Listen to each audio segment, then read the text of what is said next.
আসসালামু আলাইকুম দর্শক, আজ বাজার থেকে জেতা মিনের কাপ মাছ আনছি। এই মিনের কাপ মাছ দিয়ে কি করবো জানেন? আজ কলা পাতায় পাতুরি করবো। মাছটা এখনো জেতা আছে, দেখছেন? জেতা মাছ দিয়ে পাতুরি খাইতে সেই মজা। এটা কিন্তু চাষের না, এটা পুকুরের মাছ। একদিক দিয়ে জেতা, আর মাছটার ওজন কত কইতেন? 2.5 কেজি ওজন হয়েছে। কলা পাতাটা কাটিয়ে লাই।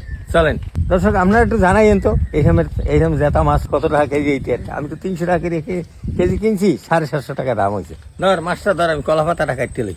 দেন শক্ত করে দেরি, ওজন অনেক বেশি। ধরছেন? হ্যাঁ, তাহলে দিয়েই রে। কলা পাতা আনছেন আর দেখি করুন। কলা পাতায় ভাব দেবো, ভাব বা পাতুরি, মানে কলা পাতার পাতুরি করবা। এত বড় মাছের পাতুরি কিন্তু হেভি মজা লাগবে। তা দিয়েই থন মাছ। দিয়েই তুমি এই দাদা ছোট মানুষ তো একটু ভয় পায় না। আর বৌমা একটু পরে কুটতে গুছাইয়া কলা পাতায় পাতুরি করবে। এ মাছে খালি একটা পেট আর মাথা, কতখানি ডিম হইছে আর মাছ যা হইছে খারাপ না মোটামুটি। এখন মশলা মাখি নেব।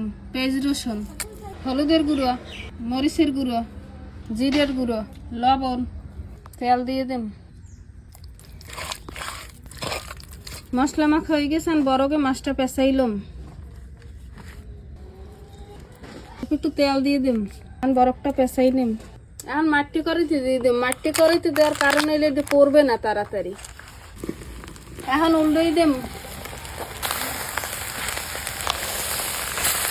বরফটা বেশি পড়ে গেছিল, আমি নতুন করে আরেকটা বরফ দিয়ে দিচ্ছি। এখন দেখি, দেখি পাতুরিটা কেমন হয়েছে। এমনিতেই তো খাইতে ইচ্ছে করে। খুব সুন্দর একটা গ্রান বাইরেছে। এখন আমার শ্বশুরে গরম ভাত দিয়ে খাইবে। এর এক পিস মাছ হইলে আর কিছু লাগে? বিসমিল্লাহ। মজার কথা হন না, আমার আর নাস্তি হইতে লাগবে। ঠাল লইয়া। দর্শক ভালো থাকেন, সুস্থ থাকেন। আগামী দিন নতুন ভিডিওতে দেখা হবে।